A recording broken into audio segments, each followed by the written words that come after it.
नमस्ते।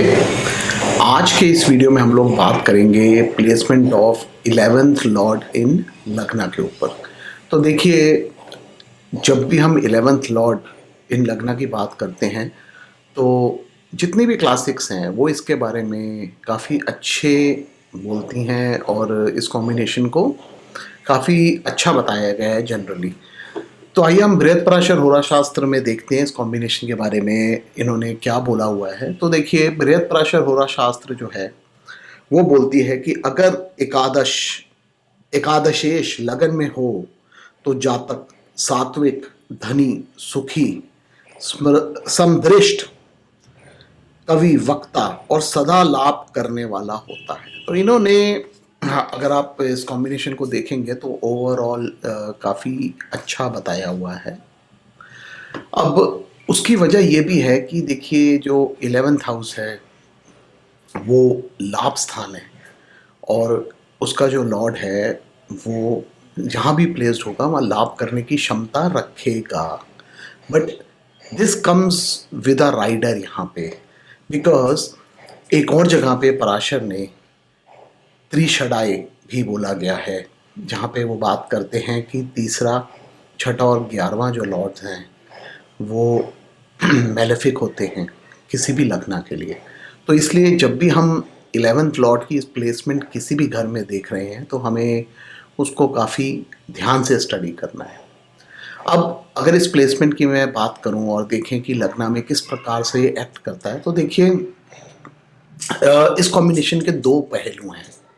पहली बात, हम लोगों ने जब भी धन योग की बात की है तो हम वहाँ पे लगन Lord, second Lord, 5th Lord, 9th Lord और 11th लॉर्ड, इनके म्यूचुअल एसोसिएशंस को हमेशा देखते हैं।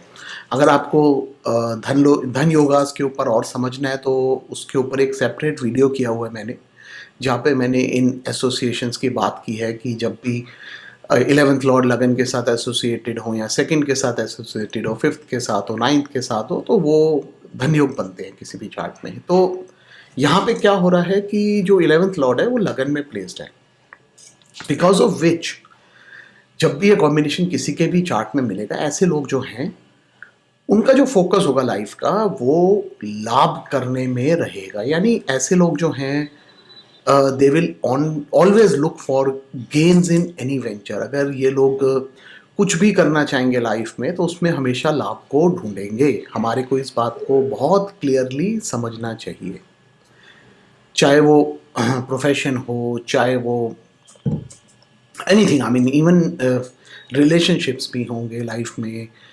आपके फ्रेंड्स भी हैं, हर चीज़ में you look for benefits out of everything in life जब भी 11th लॉर्ड लगना में प्लेस्ड होगा। अब इसके पॉजिटिव इफेक्ट्स भी आ सकते हैं और नेगेटिव इफेक्ट्स भी आ सकते हैं। उसको समझने के लिए आपको जो लॉर्डशिप है, सेकंड लॉर्ड यानी जो सेकंड हाउस है, सॉरी नॉट लॉर्ड, जो 11th लॉर्ड है उसका जो सेकंड हाउस है उसको भी देखना पड़ेगा कि वो किस हाउस को रिप्रेजेंट कर रहा है।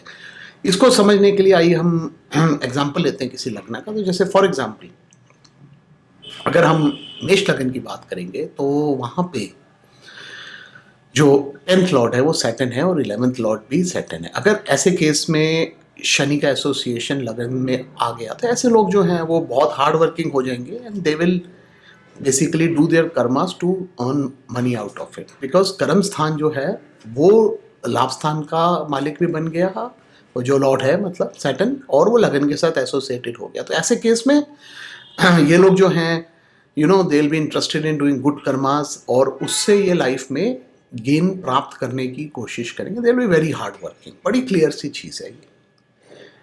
इसी प्रकार अगर हम टॉरस लग्न की बात करेंगे तो वहाँ पे जो 8th लॉर्ड है जुपिटर, वही 11th लॉर्ड है।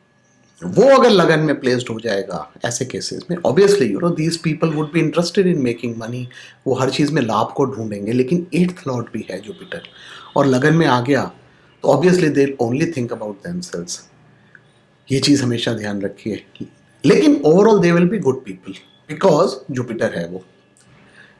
अष्टमेश होने की वजह से ऑब्स्ट्रक्शंस भी देगा लाइफ में, इसलिए इनके जितने भी काम हैं उनमें अड़चने आएंगी काम करते हुए। इस तरह का आपको कॉम्बिनेशन देखने को मिलेगा। अगर मैं मिथुन लगन की बात करूं तो वहाँ पे अगर आप देखेंगे तो मंगल जो है वो 11th लॉर्ड बन जाता है, विच इज़ मार्स। और वही जो मार्स है वो यहाँ पे इस केस के अंदर मिथुन लगन के केस में 6th लॉर्ड भी है। तो basically Mars becomes a malefic for Mithun lagna और वो लगन में एसोसिएटेड है। तो इट इज़ वेरी ट्रिकी है, क्योंकि आपका जो 6th लॉर्ड है वही आपका 11th लॉर्ड है और वो लगन में प्लेस है। So you'll have strong opposition in life because छठा घर जो है एनिमीज का है, कंपटीशन का है। And when you have to make money in life, आपको बहुत सारी स्ट्रगल करनी पड़ सकती है, आपको बहुत compete करना पड़ सकता है लाइफ में। मैं सारे लगन नहीं कवर करने वाला because I don't believe in spoon feeding. मैंने ये 3 लगन पकड़ के आपको जस्ट एग्जाम्पल दिया है कि हम किस प्रकार से 11th लॉर्ड को देख सकते हैं। हाँ, लेकिन एक बात मैं यहाँ ज़रूर कहूँगा, वो ये कि 2 एक्सेप्शंस आएंगी यहाँ पे। एक हुआ तुला लगन, जहाँ पे 11th लॉर्ड जो है वो सिर्फ 11th लॉर्ड होगा, वो सन होगा। और दूसरी आपको सिमिलर चीज़ मिलेगी ये कन्या लगन में, जहाँ पे आपको 11th लॉर्ड मिलेगा मून। अब इन केसेस में अगर हम देखेंगे तो अगर ये planets whether it is sun और मून ये स्ट्रांग हों लगन में, and if they are associated with good planets, they will be giving very good results. हमारे को इस चीज़ का हमेशा ध्यान रखना है। हाँ, एक बात ज़रूर है, तुला लगन में सूर्य जो है वो डेबिलिटेट होता है, तो it can give problems, but मैं इतना ज़्यादा डेबिलिटेशन में बिलीव नहीं करता हूँ because I have seen in practice that debilitated planets also give very good result. तो आपको ओवरऑल एसोसिएशंस देखने पड़ेंगे सूर्य के कि वो किस प्रकार एसोसिएटेड है कुंडली में बाकी प्लैनेट्स के साथ। तो अगर अच्छे तरीके से एसोसिएटेड होगा तो it can give you very good results also. तो इस प्रकार है, मैंने आपको आइडिया दिया कि आप कैसे स्टडी कर सकते हैं। दूसरी बात जो मैं अपने बाकी लगन सीरीज़ या डिफरेंट हाउस लॉर्ड सीरीज़ में बात करता हूँ कि यहाँ पे क्या हो रहा है, लगन लॉर्ड सॉरी जो लगना है वो 11th हाउस से 3rd लॉर्ड है। तो ये एक प्रकार से 3-11 एक्सिस बन रहा है बिकॉज जो 11th लॉर्ड है वो अपने से 3rd हाउस में जा रहा है और 11th लॉर्ड से जो 11th हाउस है वो 11th बन गया, which is very good. 3-11 axis जो है उसको पराशर ने काफ़ी अच्छा प्रेस किया हुआ है और ऐसा लिखा हुआ है कि वो काफ़ी अच्छे रिजल्ट्स देता है। There is no blemish when a planet is placed in 3rd और 11th house from its own house. तो इस वजह से ये कॉम्बिनेशन जो है ये ओवरऑल अच्छे रिजल्ट्स देने की क्षमता रखता है। बहुत सारे ऑथर्स जो हैं वो ये भी कहते हैं कि if 11th Lord is placed इन लग्ना, जनरली ऐसे लोग जो हैं वो फर्स्ट बॉर्न चाइल्ड होते हैं अपने पेरेंट्स के। इसके बारे में मैं ज़्यादा कमेंट नहीं कर पाऊँगा बिकॉज मैंने इसके ऊपर ज़्यादा रिसर्च नहीं किया, so I can not comment on that. But yes, ये कि रिसर्च का पॉइंट आप इसको देख सकते हैं in different charts and then you can give your comments कि अगर 11वें का लॉर्ड लगन में प्लेस्ड है, क्या ऐसे लोग फर्स्ट बॉर्न हैं कि नहीं हैं। एक और थ्योरी जनरली जो साउथ इंडिया में चलती है विच इज़ अबाउट बाधकास। तो मूवेबल लग्नास के लिए वो 11th हाउस को बाधक मानते हैं और बोलते हैं कि जहाँ पे भी बाधक लॉर्ड प्लेस्ड होगा वो प्रॉब्लम देगा। और मैंने कई जगह पढ़ा है, बोलते हैं कि अगर 11th लॉर्ड लगन में प्लेस्ड होगा स्पेशली फॉर चर लग्नास यानी 1, 4, 7, 10, तो ऐसे केसेस में प्रॉब्लम दे सकता है। But in practice I haven't seen that. मेरा इतना ज़्यादा मतलब इस बाधक थ्योरी के ऊपर ट्रस्ट नहीं है because I haven't seen it working. अगर हाँ वर्क करेगी तो then it's a different thing, but मैंने अपनी प्रैक्टिस में देखा नहीं कि बाधक थ्योरी बहुत ज़्यादा वर्क करती है। ठीक है, थोड़ा सा ब्लेमिश जरूर देते हैं बाधक planet, but not a lot of blemish.